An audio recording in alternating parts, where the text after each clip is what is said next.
Todos enfrentamos conflictos, luchas, días difíciles, independiente si usted tiene el Espíritu Santo o no. Todos enfrentamos, pero no tenemos que enfrentar estos días o estos desafíos con la expectativa de lo que nos gustaría ser, sino que tenemos que enfrentar eso sabiendo ya quién somos. ¿Me doy a entender? Porque estoy hablando que hay 3 clases de personas. Vamos a leer, dice, no había llovido en qué? En 3 años, y en Samaria todos estaban qué? Pasando mucha hambre, pues no había, deja ahí por favor, puede dejar. Entonces ponga atención en la situación. No había llovido en 3 años en Samaria, todos estaban pasando qué? Mucha hambre y pasando qué? Dificultad, necesidad, carencia. Usted está pasando por qué problema? El pueblo en aquella época hubo un problema de hambre, dificultad económica. Ellos estaban tocando fondo. ¿Y cuál era el motivo? La idolatría de ellos. Porque ellos desobedecieron a Dios, abandonaron a Dios y fueron a idolatrar a dioses que no eran dioses, pero ellos creían que eran dioses. Si usted va a leer, después vaya a leer la historia, usted va a ver que fue lo que sucedió. Lea la historia, yo voy a hacer un resumen así, con peras y manzanas, en grandes rasgos. En grandes rasgos, un hombre llamado rey Acabe se casó con una mujer llamada Jezabel. ¿Ya escucharon? Jezabel. Y esta mujer, loca, endemoniada, influenció a este rey a introducir en Israel la idolatría. Y esta mujer estaba tan así enferma de que quería tanto el poder que ella mandó matar a los profetas de Israel. Y ella tenía sus profetas, sus santeros, que eran los de Baal, de Astaroth y de las demás idolatrías que tenían ahí. Y ahí empezó esta cosa de que el pueblo se dividió. Y en donde hay división, hay debilidad. Porque la fe, ¿qué es? Certeza, es estar seguro. Y ahí durante 3 años hubo hambre, dificultad económica, los animales no se alimentaban, morían, estaban flacos. La agricultura fue un fracaso porque no había fruto, no había lluvia. La tierra estaba seca, la semilla, aunque se sembrara, no daba fruto. Y la situación estaba así horrible. Ahora, ¿por qué les estoy hablando eso? Porque yo quiero que ustedes se den cuenta del por qué estaba o por qué llegó a este grado. ¿Cuál era el motivo del por qué el pueblo estaba pasando mucha hambre? ¿Por qué? Había un motivo. El motivo no era solamente del por qué ellos estaban en la idolatría. Hay un motivo más profundo por detrás de la idolatría. El verdadero motivo, ¿cuál cree ser usted? Ahí es donde está, porque mira, hay quienes piensan, no pastor, ellos estaban así porque el diablo estaba actuando en medio de ellos. El diablo sí estaba actuando, pero no era el verdadero motivo de la situación en que estaban. Porque si usted descubre el motivo de la situación en que estaban, usted va a descubrir el motivo del por qué usted está en alguna situación. Porque a veces nos metemos en situaciones que es culpa de nosotros. Y a veces ya les dije a ustedes que Dios no cambia determinadas circunstancias porque quiere usar la circunstancia para cambiar a nosotros. A veces Dios no cambia una situación porque Ele quer usar aquela situação para cambiar a nosotros. ¿Me explico? ¿Me doy a entender? ¿Por qué llegó a esa situación? No era solo por la idolatría. No era solamente porque ellos fueron a hacer estas tonterías. Había un motivo más profundo.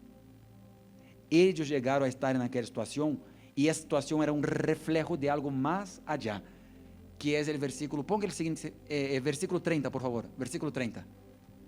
Lea después completa en su casa, pero dice así: entonces Elías llamó a la gente, vengan acá, o sea, los juntó. Así que todos se juntaron a su alrededor, mientras él que reparaba el altar del Señor que estaba ¿qué? Deja ahí por favor, puede dejarlo. Ahora usted va a descubrir. Escuche con atención. El pueblo estaba en ruina. El pueblo estaba derrumbado.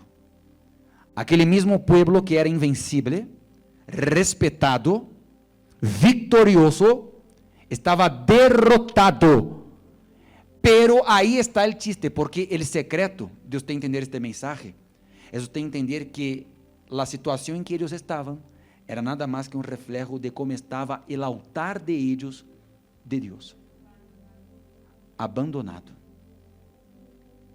Quantas classes de pessoas há?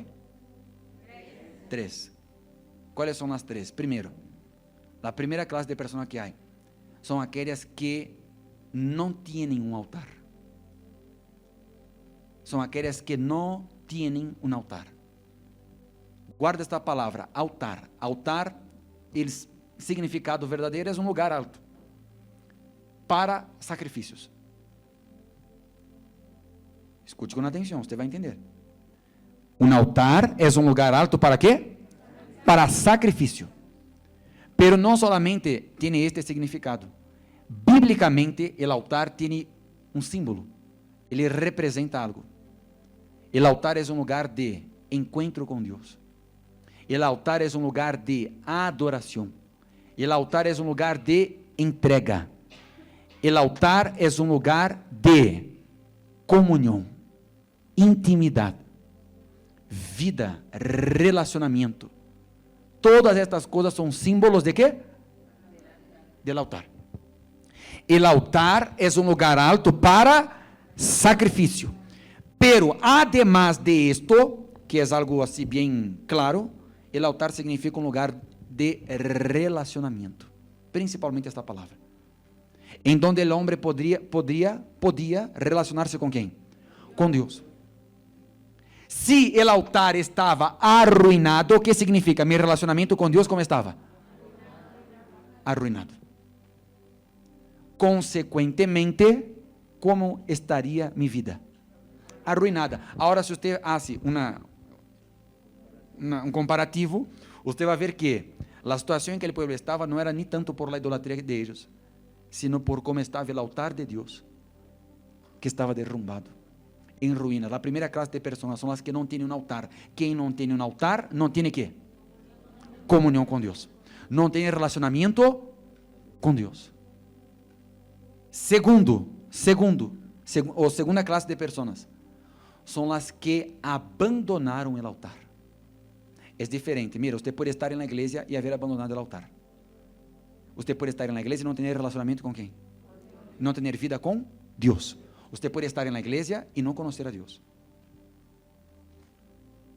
E este era o caso de Israel. Eles tinham um altar, só que estava como? Abandonado, tirado, olvidado. Como? Derrumbado. Que é o que le passa a muita gente depois de uns determinados anos de estar na igreja. Eles começaram bem, e por que terminam mal? Ou a vezes não terminam. ¿Por quê? Abandonam o altar. Quando eu hablo de altar, aqui ahorita, eu estou falando de quê? Altar, ¿qué simboliza? Relacionamento com Deus. Então, mira, quem você tem familiares que não têm altar? Que é o que eles não têm? Não ter altar significa não ter quê? Relacionamento com Deus, vida com Deus, intimidade com Deus e depender de Deus. O que significa a palavra adorar? Postrar-se, inclinar-se para ou ante a vontade de Deus. Hoje eu estava meditando sobre o que queria Deus que les hablara a ustedes e me vino uma frase na cabeça. E esta frase disse assim: que en el altar, antes de uno vencer, uno es vencido. Repita comigo: en el altar, antes de uno vencer, uno es vencido. Você consegue entender? O que é o que você entende? Sim. Sabe o que eu entendi? E por isso me vem essa frase: que quando eu vou ao altar, eu estou sendo vencido por Deus. Eu estou cediendo, eu me estou postrando, eu le estou dando a Ele me estou rindiendo. É como Jesus, que se haga tu voluntad, não a minha, não como eu quero. Por isso que viver no altar é difícil. Quando eu digo viver no altar, é de relacionamento com Deus. Altar, relacionamento com Deus. Relacionamento, comunhão com Deus, altar. Quem não tem altar, não tem que? Comunhão com Deus, relacionamento com Deus. Qual é a segunda classe de pessoa? Las que abandonaram o altar. Se abandonou o altar, que foi o que abandonou? Sua relação com Deus, sua vida com Deus. E a terceira classe de pessoas são aquelas que têm um altar funcional. ¿Qué es un altar funcional? Un altar que funciona, que tiene una relación con Dios que funciona, que no es religiosa, que es verdadera, que es real. Y ahora viene aquí la cosa que yo quería decirle a ustedes. La manera como está su altar con Dios está su vida. Y su vida es un reflejo de cómo está su altar. Isso não lhe exenta de não ter problemas. Simplesmente muestra como está você por dentro, interior. Você pode estar dentro da igreja, você pode nombrar-se, chamar-se cristiano, e você pode incluso entregar no altar físico dinheiro, como dízimos e ofrendas e sacrifícios. Pero isso não significa que você tenha altar dentro de seu coração. Porque um exemplo, que foi o que lhe passava ao povo no passado? Eles tinham altar físico, tinham templo hermoso, pero seu coração não estava naquele altar. Era algo físico, era algo religioso. Porque o altar é lugar de entrega. O altar é lugar de adorar. O que significa adorar? Ser vencido. É você perder para Deus. Deus, eu tenho tantos planos para a minha vida, pero quando eu vou ao altar, meus planos que são sacrificados. Dice allá em Romanos 12 que nós nos devemos de apresentar a Deus como sacrifícios vivos. ¿Me deu a entender? A maneira como está seu altar estará sua vida. Há determinados problemas em nossas vidas ou situações que é solamente para que nos despertemos e reparemos, reconstruyamos que o altar. 3 tipos de pessoas. Agora quero falar 3 classes de elementos. Para que isso seja perfeito, necessita 3 coisas. Primeiro, um altar. Depois, ¿qué? Qual é a combinação perfeita? Altar, ¿qué mais? Não. Antigamente a gente ia ao altar e ¿qué ponia sobre o altar? E qual é o terceiro elemento? Altar, um animal como sacrifício. E qual é o terceiro elemento?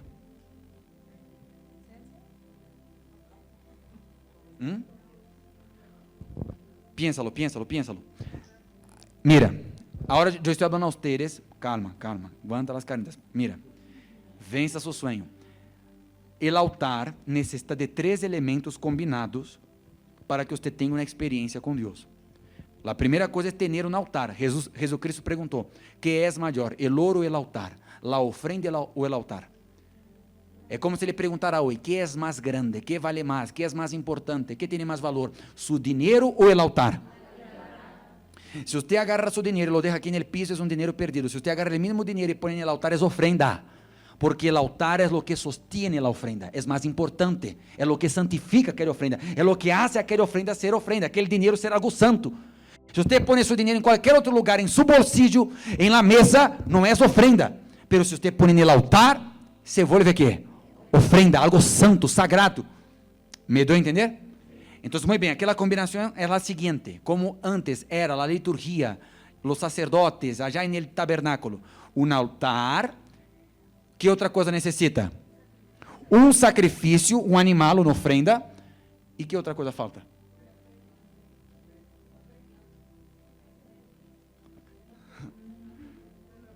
Fuego.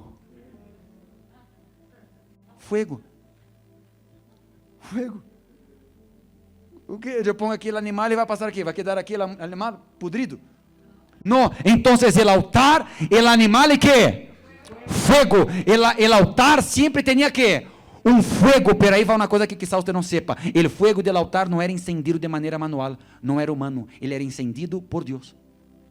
era um fogo sobrenatural. Não era um fogo humano, não era este fogo del cerillo, não era este fogo del, vou aqui em Pemex, agarro na gasolina, pongo aqui e listo. Não, o homem pode preparar o altar, pode preparar o sacrifício, pero o fogo, quem tem que preparar? É Deus. É um fogo sobrenatural. Por isso disse allá que o fogo arderá continuamente e não se apagará. Não podia apagar-se o fogo.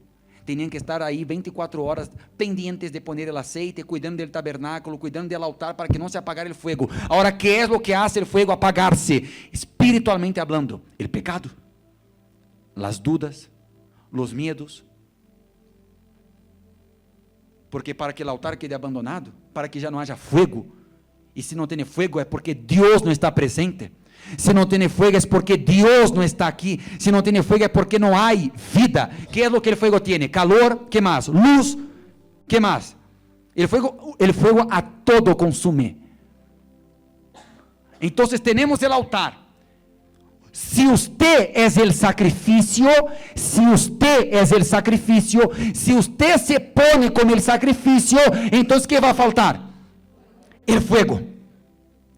E este fogo, ou é o Espírito Santo que vem sobre você, e é o que consume aquele rencor, a tristeza, su viejo yo, todo pecado.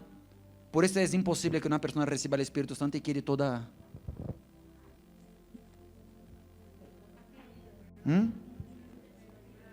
Não. Quem tem o Espírito Santo não lhe teme a brujeria, porque dentro dele tem que fuego. Tem que fuego. Hechos capítulo 2 diz a Bíblia que quando o Espírito Santo vinha em el Pentecostés, vinieron sobre eles, repousou sobre eles línguas como de fuego. Quando vino sobre Jesus era uma paloma, pero quando vino sobre os apóstolos en el inicio de la iglesia, fuego. Ou seja que Deus incendiou a todos para que vayan a incendiar al mundo. Por esta razão, quem tem o Espírito Santo tem que fuego, fuego. E o diabo le mira e vê a os que têm o Espírito Santo como sacrifícios vivos, encendidos como brasas. Você sabe que um carvão, se lo aparta de la hogueira, que passa? Se apaga. Quem sai do altar, quem sai da relação com Deus, quem deixa a vida de sacrifício com Deus, de renúncia com Deus, se apaga. É fácil de tocar. Pero quando você está no altar, aí nos tem que fuego. E que é estar no altar? Que é estar no altar? É ter relação com Deus. E para relacionar-se com Deus, tem que você sacrificar a diário, seu próprio eu, suas próprias vontades, dar o braço a torcer, dar a segunda cara. Como outro dia foi dito, não, que se, como deu Jesus, se le cache, como é? Se le ca, pon la mejilla, se te pega em uma, pon la outra. Eu lhe disse isso uma vez a um senhor, ele disse assim, sim, pero Jesus também disse que ele que dá, recebe. Não é assim? É fácil ser de Deus? É fácil relacionar-se com Deus? É uma vida diária de quê? De sacrifício. E como que este fogo não se apaga, pastor? Porque a Bíblia diz no livro de 1 Tessalonicenses que não apaguem o Espírito Santo, porque o Espírito Santo é o fogo. Elias estava lleno deste fogo. Por isso ele tuvo valor de enfrentar a quantos santeiros, a quantos profetas de Baal? 450. Não lhe deu medo. Não lhe dá medo. Não é que os problemas se acabam, pero aí nos tem um fogo. Uma igreja que tem o Espírito Santo, que tem este fogo, que está no altar, que tem relacionamento com Deus, não é aquela igreja tíbia ou aquela coisa que ele pastor, vamos, hable com Deus.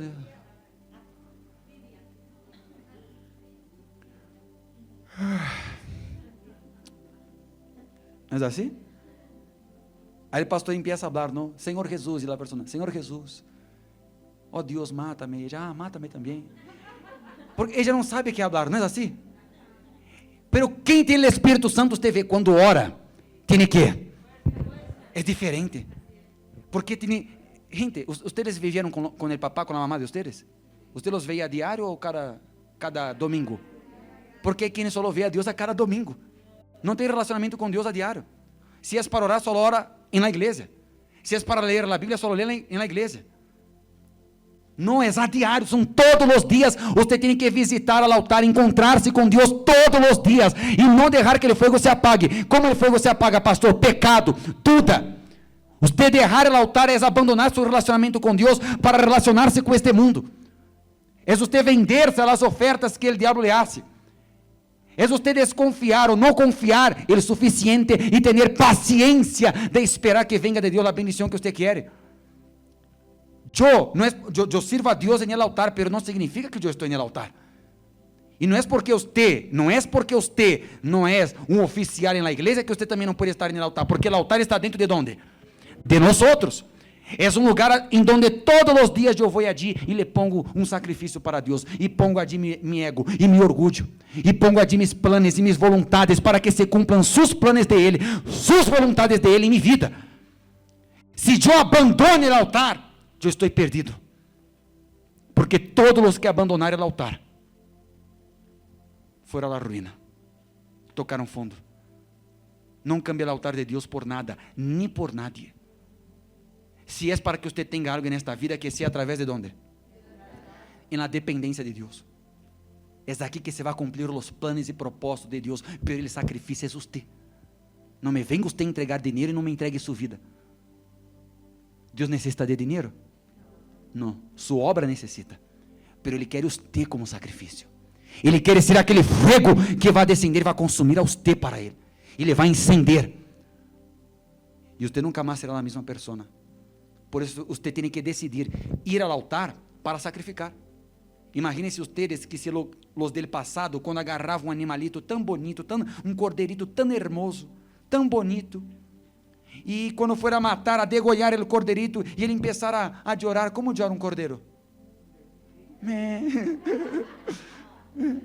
Ele dirá, pobrecito. Não, o altar é um lugar em donde não há sentimento, é em donde se adora. E adorar significa, aqui se hace a vontade de Deus, não a minha. E é em donde Deus se revela e nos dá su fuego. ¿Usted quiere el fuego de Dios? Entonces necesita restaurar, reparar, arreglar, consertar, poner al día su altar que quizá está abandonado. Quizá usted abandonou el altar. Usted no abandonou a iglesia, usted está en la iglesia. Usted está aquí, usted trajo su diezmo. Pero usted abandonou ¿qué? El altar. No hay relacionamiento con Dios. No hay vida com Deus. Não há sacrifício diário. Vuelva, repare o altar. Não queira usted inventar algo novo. Mejora, a lo mejor hace algo mejor. No intente inventar algo nuevo. Solo renueva. Quer renovar? Vuelva. La Biblia dice que Elías no hizo un altar nuevo. Ele restauró el que ya había. O sea, vuelve a la fe que um dia usted tuvo, a la confiança que antes usted tenía, e el fuego vai volver também. Pastor, eu nunca tuve um altar. Construya uno inmediatamente, hoy, e empiece a sacrificar, ser el sacrifício, a orar, a ayunar e a estar com Deus. ¿Me haga entender? Quem compreendeu? ¿Usted quer el fuego de Deus? Póngase de pie, por favor. Ou seja, necessitamos apartar tempo diariamente para buscar a Deus. O pecado oculto arruina o altar de Deus.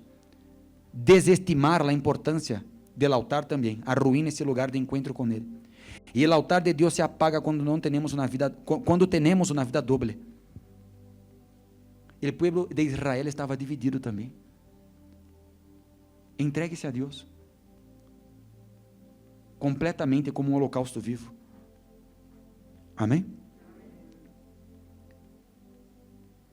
Edificar o altar em sua vida é volver a relacionar-se com Deus, ou iniciar a relacionar-se com Ele, não como uma prática religiosa, sino como uma relação de hijo e padre.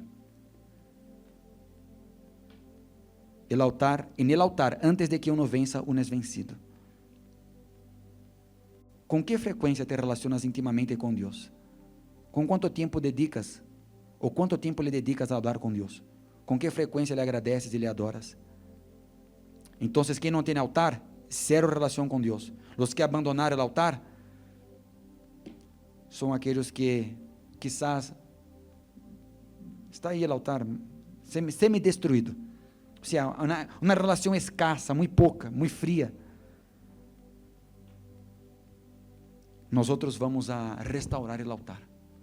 Todos queremos el fuego, pero antes de que haja um fuego e antes de que haja um sacrifício, a primeira coisa que Elias hizo foi saber restaurar o lugar de comunhão e relação com Deus, mostrando ao povo: mira, assim como está o altar, assim estão ustedes, pero assim como eu vou restaurar esse altar, esta relação, se vai restaurar a vida de ustedes. Amém? Se destruiu o altar, se destruiu por algum motivo, então vuelva a reconstruí-lo. É com luta e sacrifício, com choro e com muita fé, pero ele se vai reparar, piedra por piedra, para que quando você se ponga como sacrifício, o fogo venga, e depois que se encienda, o fogo já nunca mais se apague. Amém?